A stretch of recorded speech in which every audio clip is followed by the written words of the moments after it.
Hello, Internet, and welcome to another TADPOG podcast, a weekly show where two old guys talk about old games. I'm your bearded host, Tyler, and I hate talking on the phone. I think you know that about me, Dave. I hate it. Yeah. Like, if you call me, I'll really just let it go to voicemail and then listen to the voicemail and text you back. Like, if you want to get a hold of me, texting me is the best way. I just loathe talking on the phone, and I think I know why. Yeah. I think I had an allotment of phone hours that I could comfortably expend in my lifetime.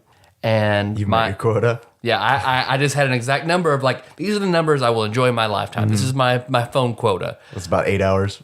Well, I'd give it more like, hundreds and hundreds of hours. And they were all expended by my high school girlfriend. Oh. She, like, the barometer at which you measure the success of a relationship to her was the amount of phone time you spend. Okay. So you did it to appease her. Right. Because together about 2.5 years. Yeah.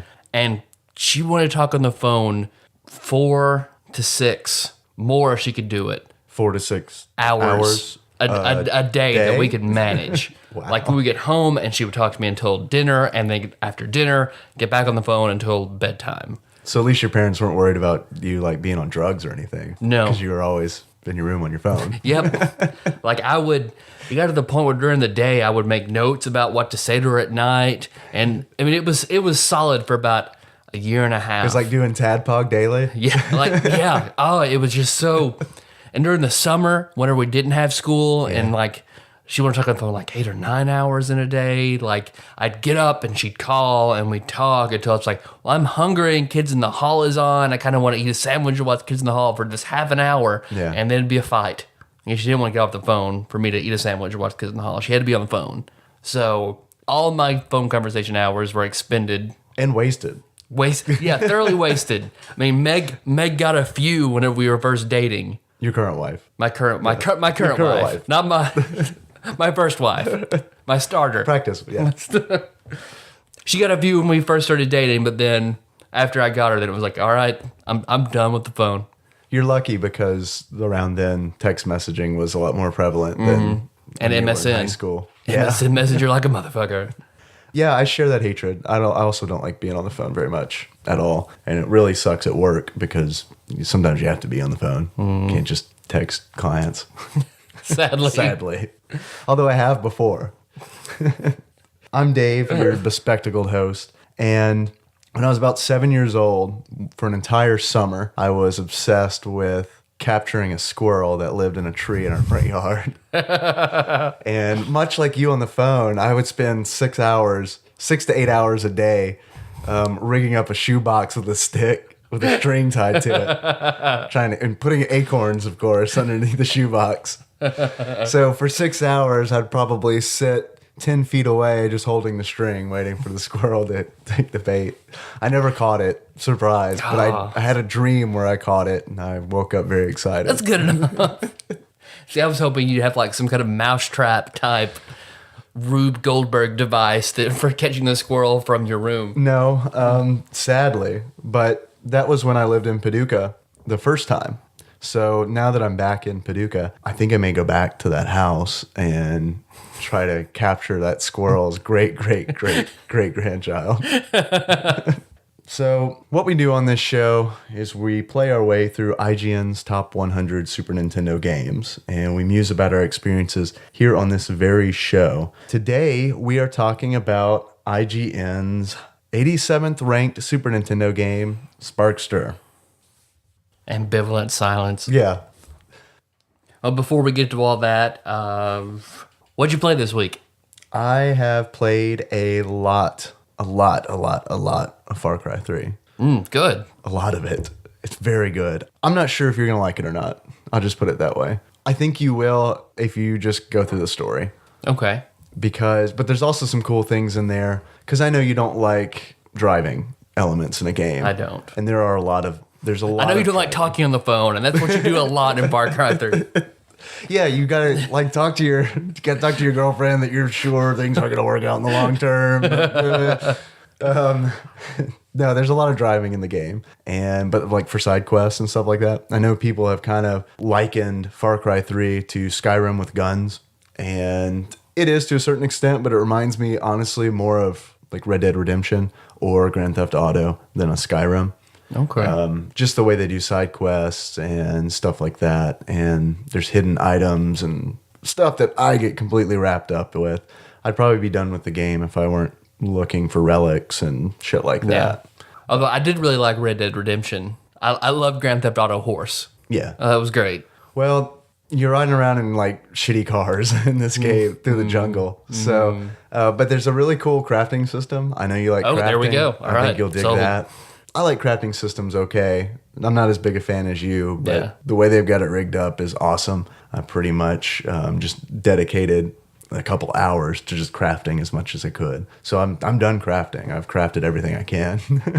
What have you been playing? I beat BioShock Infinite. Oh, yeah? I stretched that out as long as I could, trying to savor every bit of it. And I missed a few boxophones, Yeah. Is that like the story elements? like finding the tape recorders and stuff like that from What is the other two. What is a boxophone? Voxophone. It's it looks like a record that you record onto. Okay. That's the new hot invention that they come out with right before you get there. So you were only able to stretch it out for a week? Yeah, I think I got about 20 hours out of it, Okay. but it's pretty stellar. I'm not as taken with. I think I might have mentioned I'm not as taken with Columbia as I was with Rapture. Oh, yeah. I think the city of Rapture is better, but it's a very different experience in that the first two BioShocks, really the first one, because Ken Levine did the first one, not the second one. So it has that horror. You're alone in a city full of madmen at the bottom of the sea. It's kind of stressful, intense. Yeah, it's like scary Columbia, full of people. Yeah. You're in this beautiful, colorful element in the sky. So it's very different in that sense, but it's also clash with a lot of Americanized ideals, sort of like, BioShock Right. did with ethics and things like that. The story, the ending, phenomenal. Like the story's top notch. It lives up to how much I enjoyed the first Really? BioShock. Well, I want to borrow it when I'm done with Far Cry 3. Absolutely. And then I started single player Borderlands 2. It's like, I need to finish this game. So Yeah, I need to finish it too. Have you been playing anything else?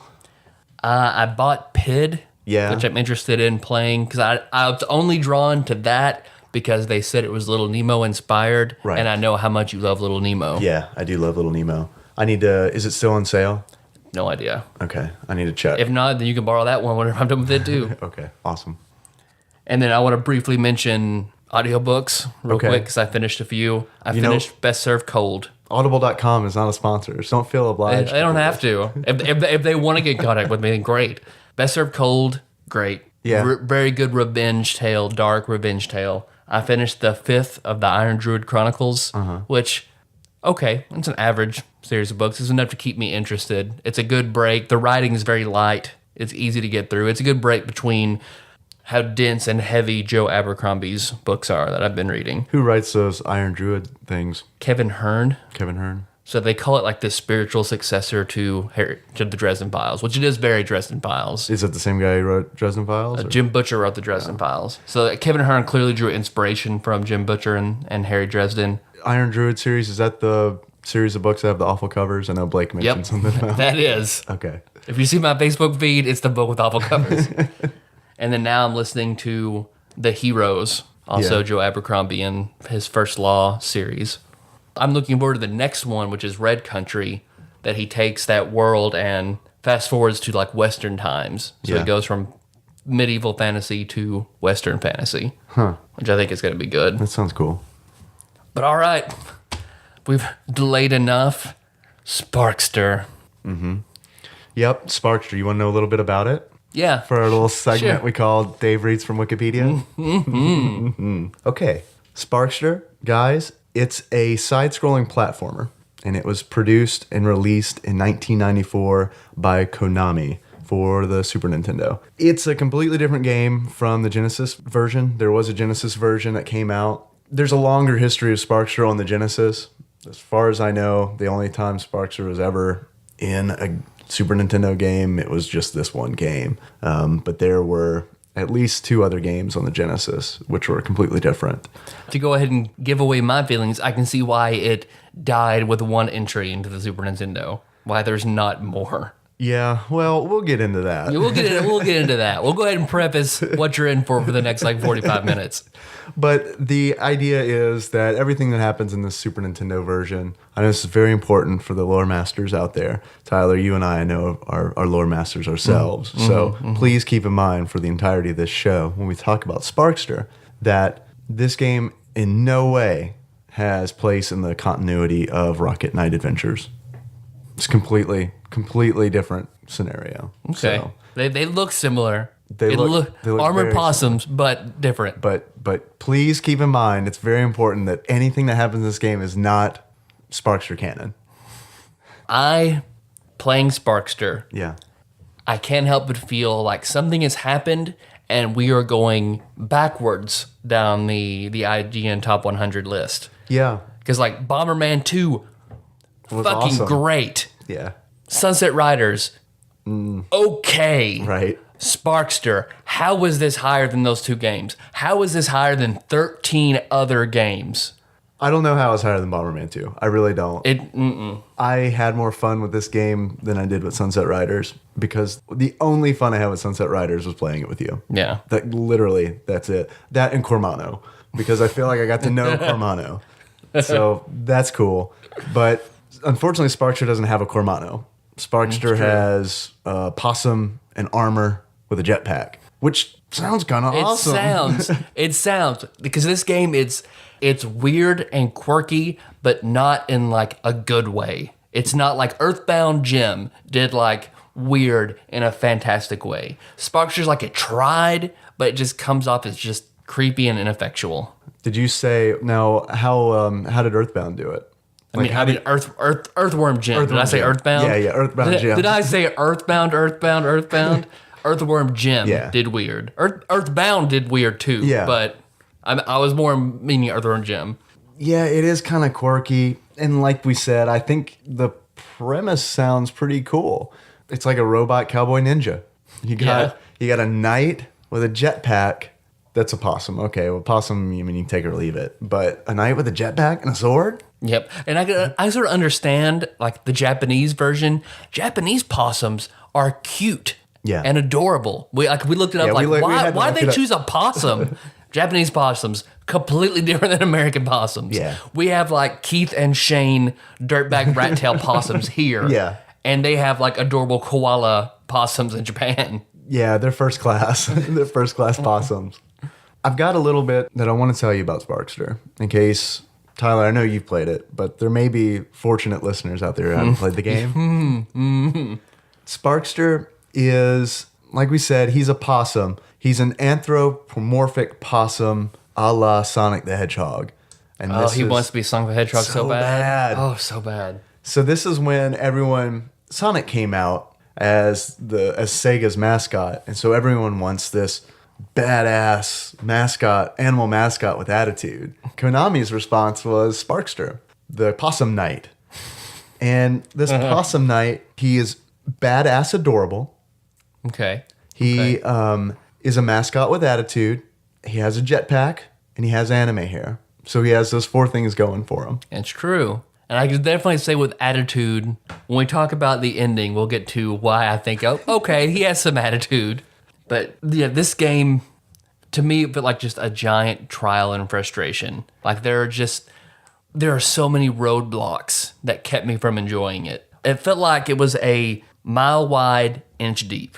Okay. Because what you start with as Sparkster, that's what you have. There's no like armor, weapons, health containers, no like bombs to cause explosions, nothing. Yeah, you just have your essential tool set when you start off. Yeah. No modifications to your jetpack. No. Nothing. No, there really is no progression, no mechanical progression.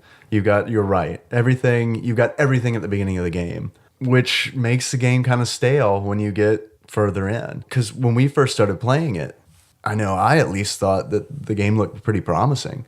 Yeah, the graphics are good. Yeah. The graphics and the sound, it's very colorful. It's, the good platform elements. Yeah. We were excited when we started. Yeah. And then we got about 3 stages in, we got to a very frustrating stage, and it was the train level. It's the spiritual train level that is in every Konami game. Of course. Yes, tell us about the train Konami theory. Last episode, I talked a little bit about my Tiny Toon Adventures train post-traumatic stress disorder. A link to this can be found in the show notes. Right. If you haven't listened to the Tiny Toons episode, please do, and you'll completely understand where we're coming from. But I have this theory that in every Konami game, they put a little something in there to drive you crazy. It's not necessarily very difficult, but it's something it's a stage in which you have to memorize something precisely and execute it with 0 degree of failure. There's a level where your Sparkster's in a submarine and water starts rushing through a tunnel. And what you have to do is you have to race the water with your jetpack. And so you have to burst in all kinds of different directions. And if you make one mistake, you die and have to start over from the very beginning. Which is very much like the train level in Tiny Toons because it was unforgiving. You were facing a wall of death, a scrolling wall of death, very much like you're doing here. And if you messed up, you were boned. You have to start all over again. It was so incredibly frustrating. I had to rage quit for a day before I picked it back up again because it reminded me just of the Teenage Mutant Ninja Turtles regular Nintendo dam level. Right. To where you just have like this minute amount of time, you're about to die, you have to do this quickly. I mean, and it's so, because when you go up, you have to be on exactly the right point. Yeah. And with Sparkster, you're either moving too fast or you're moving too slow. Right. There's no happy medium. Like your regular pace walking, way too slow to get anything done. Right. Your jetpack, they try to be Sonic. Right. And you go way too fast to be able to follow yourself with your eyes. Right. And that's where the memorization comes in. You have to memorize. If you're using the jetpack, you have to memorize it. And there's another good example of that. The second stage is like this steel mill. And there are these presses. And what'll happen is if you jetpack in that level and you haven't memorized where all these presses are, you will run into it and it's an instant kill. It flattens you. And it's frustrating because you want to use this mechanic that's very crucial to the game. The jetpack mechanic is crucial to the game. And it's one of those things that sets this game apart as a platformer. So why am I being punished for using the one element that makes this game special? Yep. That's my kind of takeaway from that. And the jetpack controls are so sensitive. If you have your thumb slightly upward, your jetpack starts going diagonal and you just go crazy. Very few times do you need to go diagonally. Right. But it's just, back and forth, up and down, but you'll just constantly screw yourself. And the jetpack, the way it works is, since we're kind of getting into this, like you said, Tyler, you point a direction and you hold down the L or R button and that charges up the jetpack. Once it's charged up, you let go of the button and whatever direction you're holding the D-pad, you fly in that direction. Like Sonic's spin dash. Right, exactly. And one other crucial thing about the jetpack is that it allows you to ricochet off of surfaces too. Sometimes you have to utilize that, which once again, I think it's a cool idea, but it involves a lot of memorization because in order to successfully use the ricochet to get anywhere, you have to know where you're going to begin with. I'm going to say this now. Yeah.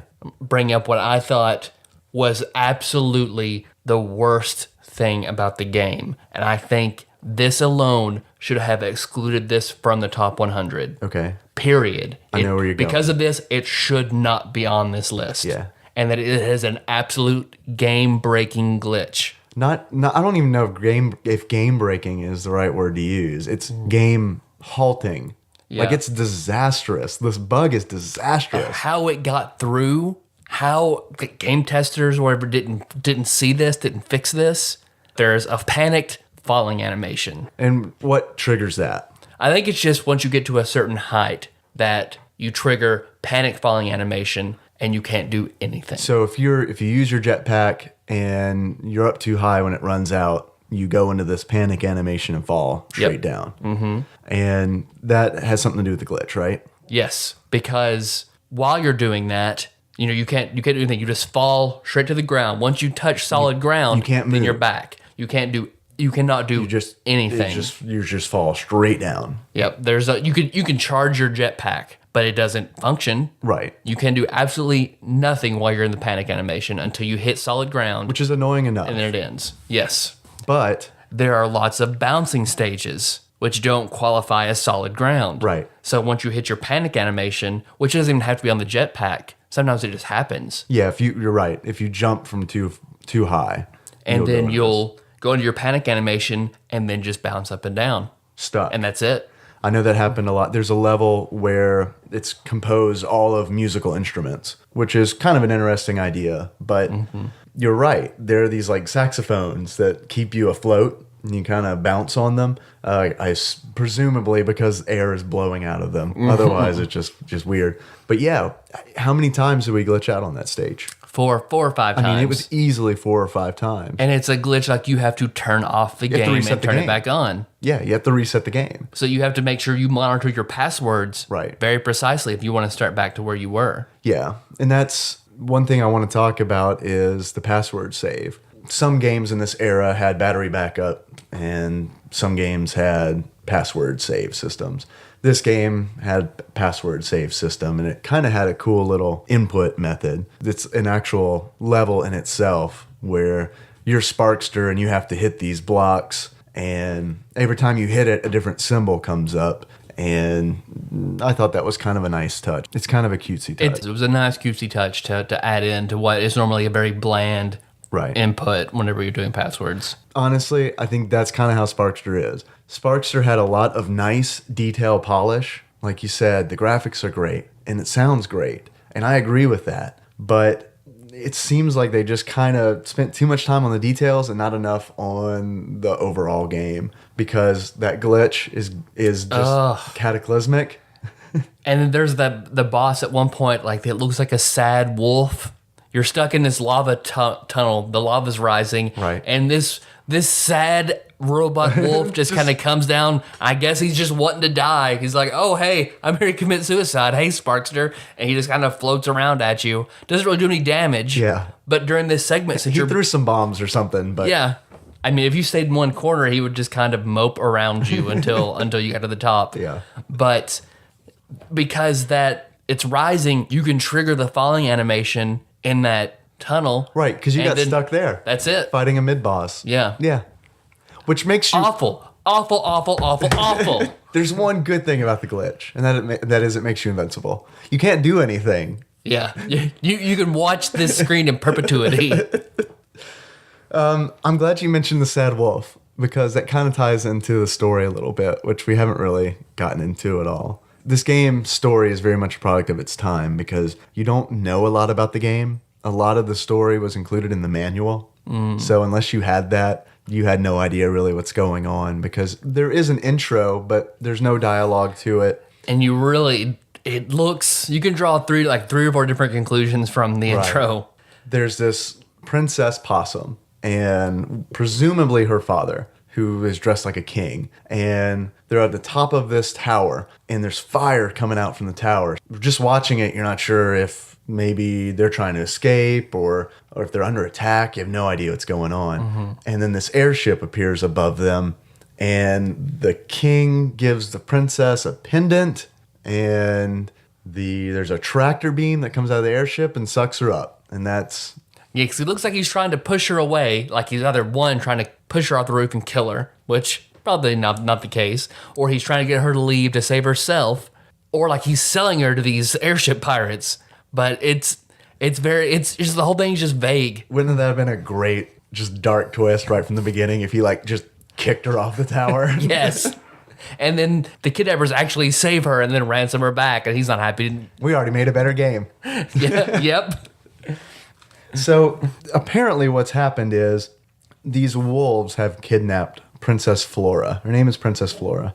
And as Sparkster, you go out to rescue the princess.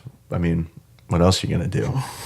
These wolves are in control of this airship and robots. They've got robot monkeys and any kind of robot animal you can think about. They probably got it. Yeah, they stole all of Dr. Robotnik's blueprints. Yes. And just made their own weird robot animals. So I guess as a separate storyline, there's this guy, this lion named Generalissimo lioness.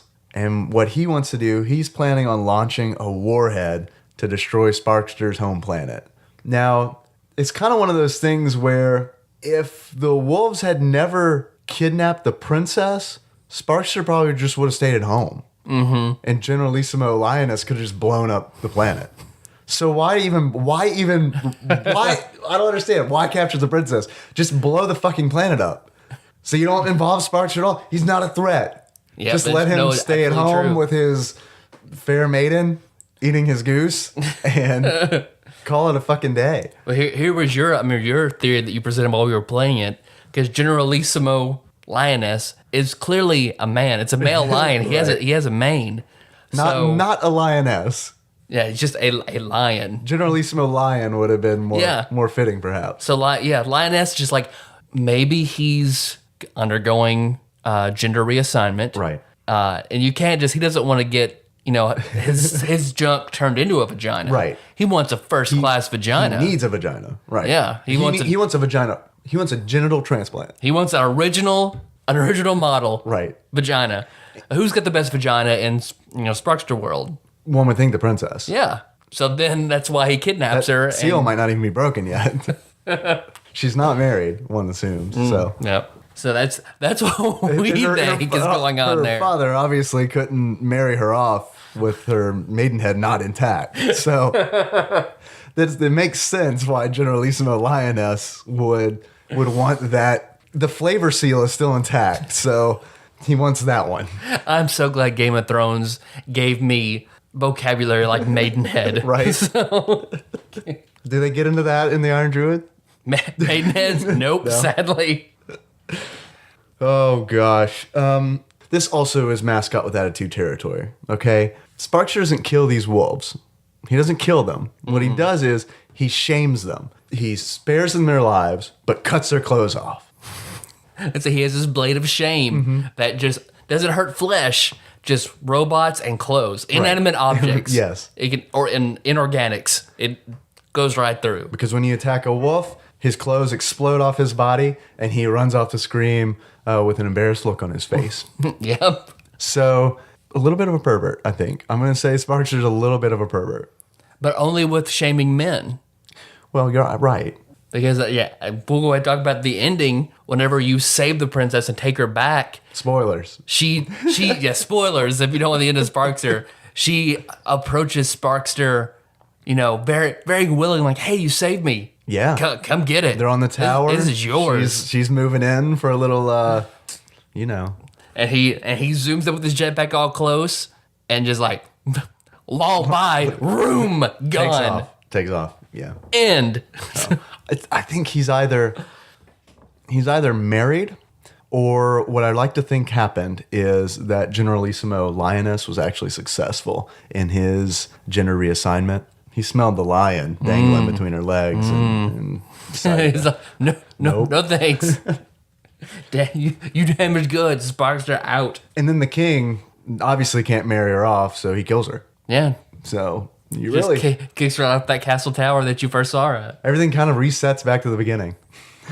All right, the boss battles in Sparkster. Okay, I guess. with the exception, there is the Rock'em Sock'em Robots boss fight. Yeah. That looked pretty cool. Yeah, you did that one. That was and a looked- really fun level. yeah. Because it's the only level in the game where it's not a side-scrolling platformer. It's a overhead shooter, essentially. And it's really weird. I don't know why, but I don't like side-scrolling shoot-'em-ups. Yep. But for some reason, if it's in a spaceship, I like it. And I think it's because I like the maneuverability, which doesn't even make sense in Sparkster because you can move forward, back, left, and right. On a hang glider. Right. In space. Right, which you're shot out of a cannon into space, right? Yep. By By some crab man in a Hawaiian shirt. Yeah, he kind of looks like Jerry Garcia a little bit. And I wish we knew more about this character because, he crams you into a cannon. And right before you take off, he throws a hang glider on you. It's bizarre, but it's like you said earlier, it's not an Earthworm Jim bizarre where it's like, this is kind of cool. It's just bizarre, like They're trying a little too hard to be bizarre. Yeah. Is the This vibe is I got very, from very it. true. But that was the one level, that space level I thought was really fun. And you're right. At the end, you jump in this giant mech and you face off against your nemesis, Rocket Knight Axel Gear. There's a whole, you've got bad blood with Axel Gear. So he's not Possum in purple armor. Okay. He's not So that's what I called him. You're Possum in blue armor. He's Possum in purple He armor. is a possum in purple armor, but right, he has a name, Axel Gear. And very color coordinated in your good and evil in this game because he's very dark purple and you're very light blue. Not ambiguous about our morals in Sparkster. It's very clear cut who is good and who is bad. Not a lot of intrigue, but that's okay, I guess. No, it's not really okay. And then further trying to be weird, like on that musical level where you get the saxophones, there's also drums that you bounce around on and go between. And guarding each drum is Right? it's supposed to be a shrimp with Maybe. a wolf's face. Right? I don't know. And it's a robot. So it's a robot wolf shrimp. Well, the shrimp's a robot, but I think the wolf's a real wolf. So I don't know. I think it's probably a sex thing. It's probably a kink. Probably, yeah, okay. That's what Journalissimo wants to cross. Like you've got your crustacean furries, quote unquote. 'Cause Right. they're not really furries. You got your crustaceans. That's their wolf fetish. Yeah, I'm willing to bet there's probably people who dress up like lobsters and bone down. So that's probably a thing. Shelley's. The level where you race on mechanical ostriches.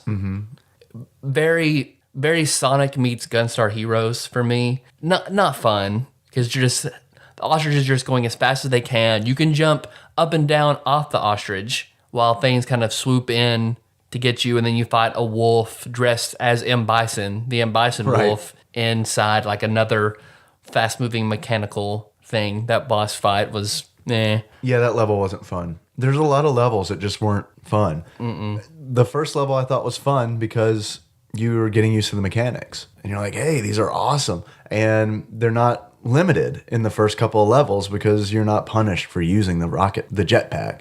And another thing, you keep mentioning Sonic. This game wants to be Sonic the Hedgehog really bad. And even like the first level is very much like Green Hill Zone. It's like if a landscaper came in and removed all the loops in Green Hill Zone, that's pretty much the first level of Sparkster.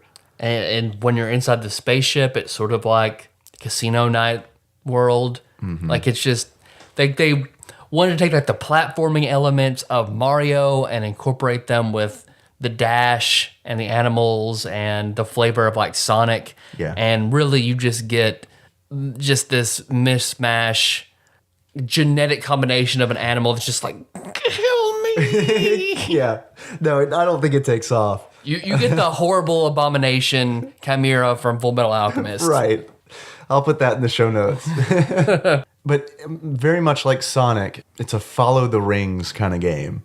But instead of rings, you're following gems. That's how you get through the level. You're collecting these gems and, there's trails of gems to essentially tell you where you need to go. But like at least you don't lose them when you get hit like Sonic and Rings. Like their only function though is you get 100, you get an extra life. Yeah, besides telling you where to go, you're right. That's all they serve. So Like in Sonic, your rings were a buffer. As long as you had a ring, you weren't nearly as worried about getting hit because you weren't going to die. But not the case in Sparkster. I had the controller when we got to the Generalissimo, and that boss fight was so frustrating. It reminded me of like an arcade boss battle just meant to take your quarters. Yeah. Because a lot of his moves, you're just gonna get hit. You just had to keep going and hope you got lucky. He spits fire. He spits hot fire.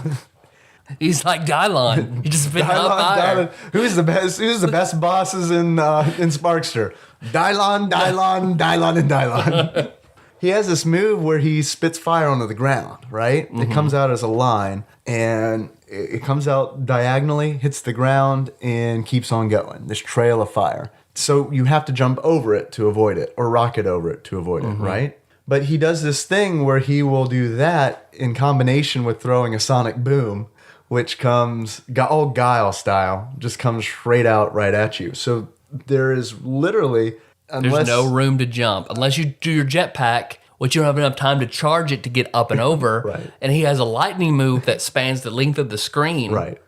Okay, if he does one line of fire, you can jump over it. Right. You could jump just high enough and far enough to get over it, which, okay, logical good boss thing. You have to be very precise, you can get over it. Right. But he does it 3 times consecutively. There's no way it doesn't hit you. Right. You can't land between the flames. No matter what, it hits you. I do think that it's interesting that, and one good tick that I would give this game is that the bosses have move sets, but they're not pattern bosses. So you can't memorize, oh, the boss is going to move. He's going to attack 3 times and then move to the right. And then he's going to come back and attack 2 times and move to the left. It's not that kind of thing. The bosses all have their moves, which stay the same. They usually have 2 or 3 or 4 moves that they use, but there's no pattern to them.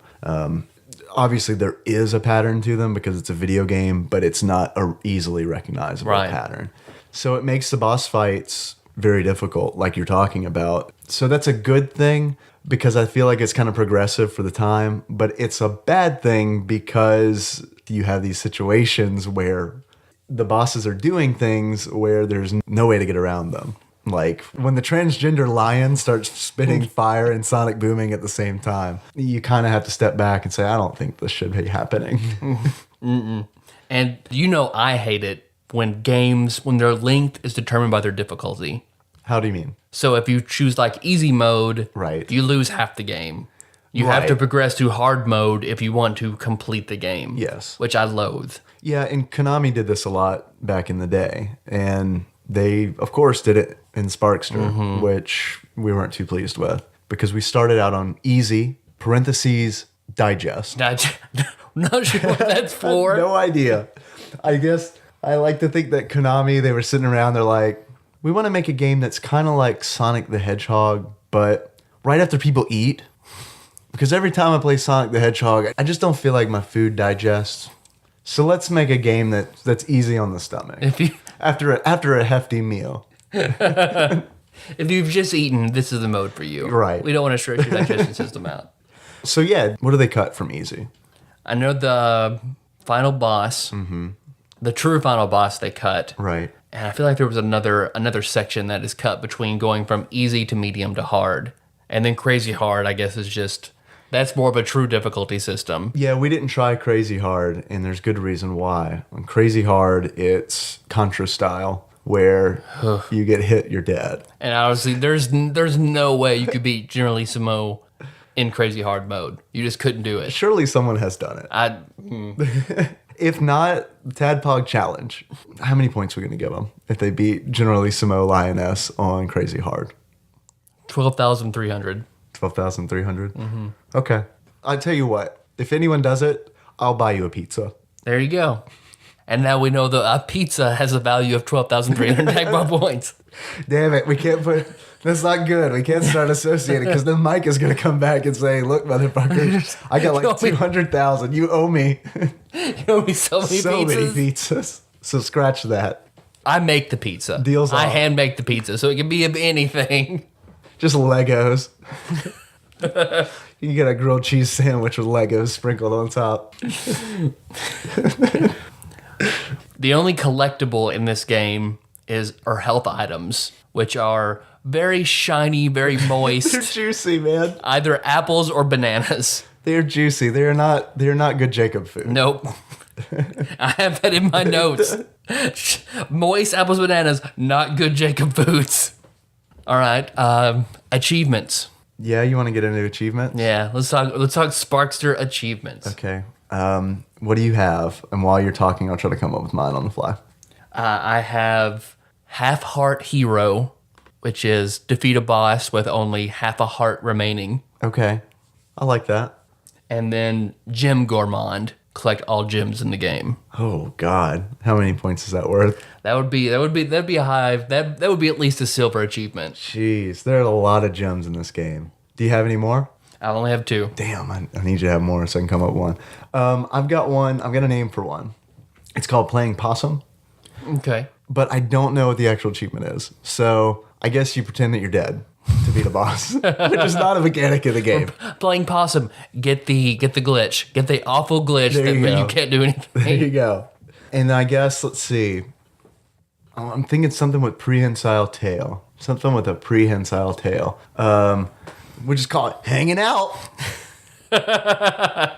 And what hanging out is, there's several stages in the game where there are sliding bars, and you hang upside down from the bars, and you slide down them. Mm-hmm. So what you have to do is, let's say, for hanging out, you have to collect 50 gems while hanging upside down. That's pretty good. I like that. That's pretty good. I've got some trivia for you. Please give me Sparkster trivia. I think you're really going to like this. I really do think you're going to be surprised. Okay. All right. Tyler, Yes, I've got a sir. question for you. And it's not about beards or glasses. I want to see how close attention you were paying to the credits. Do you know who the composer for this game was? It's a Japanese name. Yeah. It's the first letter of their first name, a period, and then their last name. I'll give you a hint. Would you like a hint? Yes. It was not Yuki-chan's papa. So it's Who we Yuki-chan's mama. It was not. What? Yeah. Both of them are just tight with Capcom. It was the same person that scored Castlevania Symphony of the Night. Okay. Nice. Nice. She did, her name is, I'm going to butcher this because I don't know Japanese names. Michiru Yamane, I believe is how you pronounce it. That sounds pretty good. Maybe. That sounds pretty good. If not, maybe I faked it enough. She also composed the scores for Suikoden 3 and Suikoden 4. That's very nice. So that's why the music is so good in this game. And I think that's just another one of those. They really did a good job in the details of this game. Well, not the details, but the polish of this game. Because we mentioned it looks good and it sounds good. Well, that's why. Is because this great composer was involved. And I can't testify to Suikoden 4 very much. Suikoden 3 had fantastic music, but Suikoden 4 was such an abortion of a game. I couldn't get through that. Well, I think Symphony of the Night has arguably the best music in a game ever, at least in my opinion. Nah, I think you're very correct. Especially for the time. We've done several sessions of D&D while I've played Symphony of the Night music. Yep. So you can't go wrong with that girl. I'm not going to try to repeat her name, but that girl's good. Good. I've already forgotten it. So you can say whatever and I disagree with you. Okay. This isn't really a bit of trivia, but I mentioned earlier that there are other games that feature Sparkster. Mm-hmm. They were Rocket Knight Adventures for the Genesis and Rocket Knight Adventures 2 for the Genesis. Sparkster came out around the same time as Rocket Knight Adventures 2, but like I mentioned, Sparkster isn't real. It's not canon. It's not Rocket Knight's canon. But I found out that a game came out in 2010 for PSN, Xbox Live, and Steam.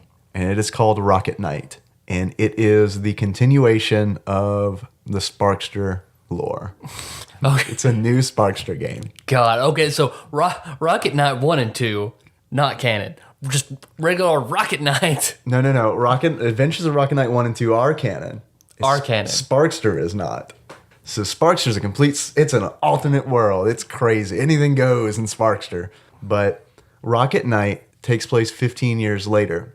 Literally in the game and also in our world, it's 15 years later. So I thought that was kind of cool. But I played the demo. This game is $15, and I would probably pay $2 for it. It is... You might be able to get that deal on Steam. No, I checked. Well, I can add it. It was $15 on Steam, but I'll add it to my wish list. And if I ever see it go down to $2, I'll get a notification and I'll buy it. It's very much like Sparkster in that you get everything at the beginning.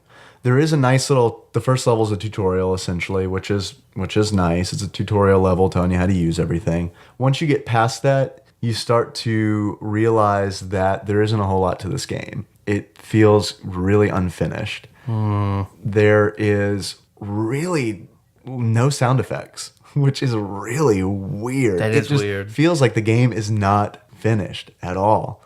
And the Shaq Fu B team made yeah, that. I mean, really. It's like they got done with Shaq Fu, they took a break for a decade, and then they made Rocket Knight.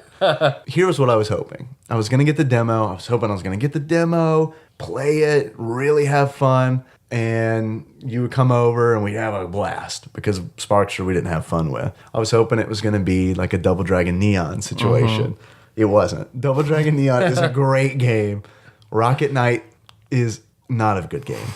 Like I said, if I get it for $2 to $3, I would probably be like, okay, I'm satisfied. I'll look at this setting on my Steam inventory. Right. So I wish I had some good news to report, but I don't. Nope. Yeah. If you want to pick a game on the edge of top 100 to be like, I'm not going to play that one. Like, I would recommend Top Gear 2 over this. Holy shit. Top Gear 2, you can play and don't have to reset it. Yeah. I would also recommend Top Gear 2 over this, but I like Top Gear 2 a lot more than you did. So that's really surprising. Yeah. I do not think this should be on the list. It should, in my opinion, this should just be take this out, knock everything up a notch, and put in the Hook Super Nintendo game. Would you say this is the worst game you played on the list? This is the worst game that I have played on the list. Yeah. Because of that awful, horrible game-breaking glitch. If this game, if it were better, what if this game were really good, but it had that glitch in it? Still? If it had like a better upgrade system and like dialogue, a little more story, then if it had something else for me to latch onto, but it doesn't. So this is an average game, and this glitch was the straw that broke the camel's back. Absolutely. Okay, since we're already talking about how bad the game is, I'm going to bring it down. Okay. Going to bring it down. We got to center ourselves, get centered. All right, Tyler. Yes, Dave. I've got a question for you. Go on. I don't know if possums have beards because I only ever see them when they're split open on the road. And it's very hard to see a beard in half animal. You've given foreshadowing to both of my answers here. Unintentional. If you were to assign this game a beard, from beard being the lowest, beard being the highest, what would you give this game? All right, well, let me ask you something first. Have you seen the Goof Troop movie? Yes. Of course I have. What are you talking about? Yeah, of course I have. You know where Max goes with Goofy and sees the possum band play? Yeah.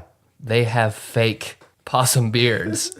Okay. So I'm going to give this game a shitty, broken, half on, half off Goof Troop possum beard. That was my nickname in high school. I think that's the best beard you've ever given a game. I just want to applaud you. I think that is really good. And that does sum up the game perfectly. All right, I need to bring it back down, cleanse the palate a little bit. Tyler, I'm gonna foreshadow your next one as well.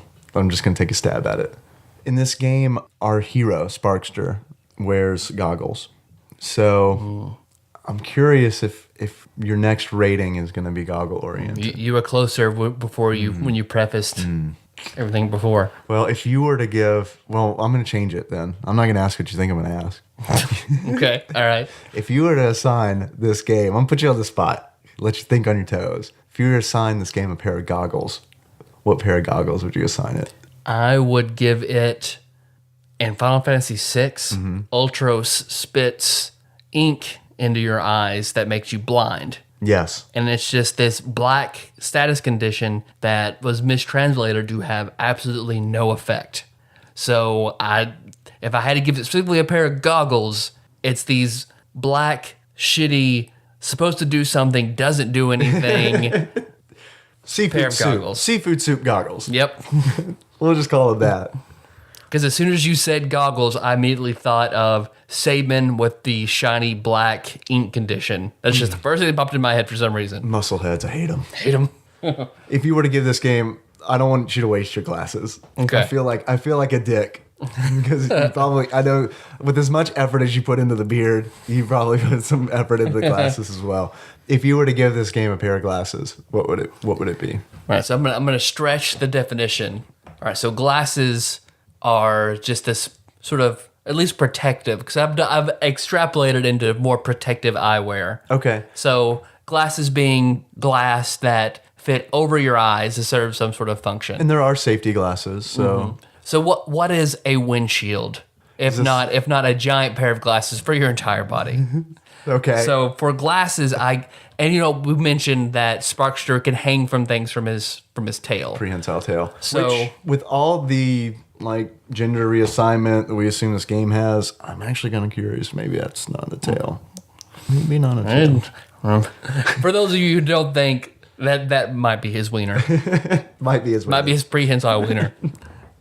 So windshield. I would give this game, like if you're driving in your car at night through a very thick portion of a back road covered with trees, and a possum that was hanging from by its tail drops out of the trees, hits your windshield, and cracks it, and a piece of it flies into your eye, and there's just this bloody mess, and you've got part of a glass in your eye from this dead possum smeared all over your windshield. That's what I give this game. That's it, huh? That's it. And was there a possum in Bambi? I feel like there's a possum in Bambi. I don't recall. Well, there was a deer in Bambi. That's about really deer, skunk, rabbit. I don't know. So I didn't like Bambi even when I was little, so I didn't watch it very much. I liked it as a kid, but it's been a while. There's a fucking possum in some Disney movie. I got to figure out what it is. Goof Troop. in a different Disney movie. Other than that, but I like to think that that's the one that you're hitting. You're hitting a friendly possum. Like this is because it's like Sparkster. So it's a double tragedy. Right. It has great intentions. This possum is great. He's just hanging out. There's a murderer up the road. This possum is seen. It's like that person's gonna drive. Stop, and you just plow right into it. So what you're saying is you didn't like this game very much. No, I did not. Nor did I. I don't want to assign it a beard or a pair of glasses, but I wouldn't recommend it to anyone. I have to question why this is on the list. I'm with you. It shouldn't be. So with that in mind, we've talked about a lot of things that suck. Let's talk about some things that don't suck. Okay. Particularly people. There are people who don't suck. And we normally give them a shout out for the wonderful things they've done. Do we have people who don't suck this week? We do. We have a multitude of non-sucking people. Okay, good. All right, so for Facebook shares, Nicole Nance, Josh Nance, Kevin Link, Nikki Moore, Matt Barger, Dennis Robinson, Ramon, and Lord Mike of Purdue. Yes. Thank you, we should give everyone. a special shout out to Jess Dockery for putting us on Shook Street Post and Facebook and sharing us on various levels. Right. And we'll have a link to Shook Street Post in the show notes.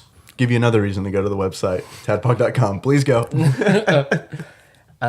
Comments on Facebook, comments and likes from Joshua Edwards, Joanne Livingston, and Tyler Dunnigan. So what you're getting at, Tyler, is that a lot of stuff is going on our Facebook page. Yep. There's a lot of people sharing, talking about old games, whether they're good or crappy, and posting a lot of great art. Very true. If you have no other reason to go to our Facebook page than to view the art that people post, it's reason enough. True. And also someone who has joined the elite Tadpog gift giving club. Yes, we've got a club. It's kind of like Oprah's book club, but maybe a little bit better. But better since we get shit. Right. We look under our chair and we get a game. So Eli Phillips gifted us Evoland. To play. It's a Steam game where it's an RPG where you play it through different generations of gaming consoles, essentially. So it's been on my wish list. And I haven't played it yet, but it sounds good. Yeah, and keep in mind that we want more games. So that's why we're making a big deal about this. Mm-hmm. So, Eli, you've already given us your game. You're cool for a bit. For a bit. You're cool for a couple weeks. He joins the ranks of Matt Barger, who sent us 3D Dot Heroes, and the Ammonses, who sent us Mario Paint for an upcoming episode way down the road. I think. For an upcoming 1.5 year away episode. We got to think of something special for these people. Maybe like print up an actual membership card or something and mail it to them. That's pretty good. That's pretty good. What I'm saying is, if there's anyone listening who wants to send us a game, you might get a little card for your trouble. But seriously, thanks, Eli. We appreciate it. Thanks for listening, everybody. You can find the show on iTunes or Stitcher so you don't miss the next episode. We will be talking about, I believe it's Stunt Racer FX. I believe you're right. So while you're there, don't forget to subscribe, give the show a 5-star rating, and write a review. The time period for Dave, to marry the goat has lapsed. Yeah, it's over. I'll have to come up with another push, Mm-hmm. Is there anything else you might want Dave to marry? Just let us know. A duck, let us know. maybe. Preferably let us know in the form of a 5-star review. A possum. A possum. We have a lot of possums here in our neck of the woods in Western Kentucky, so yeah. it's not going to be very difficult to find one to marry. Nope. Guys, thanks for listening. Like Tyler said, don't worry. We're going to be back next week, whether I'm married to a goat, a possum, or still married to my very supportive wife. In the meantime, if you can't wait for more TADPOG, what you need to do is go to facebook.com/TADPOG. That's the page we were talking about. You can also go to tadpog.com and find the show notes there. Our intro song is Moves by Sycamore Drive. A link to that track can be found on the show notes at tadpog.com. That's a show. Yep. Fine. Stop it. Meg, pet that dog.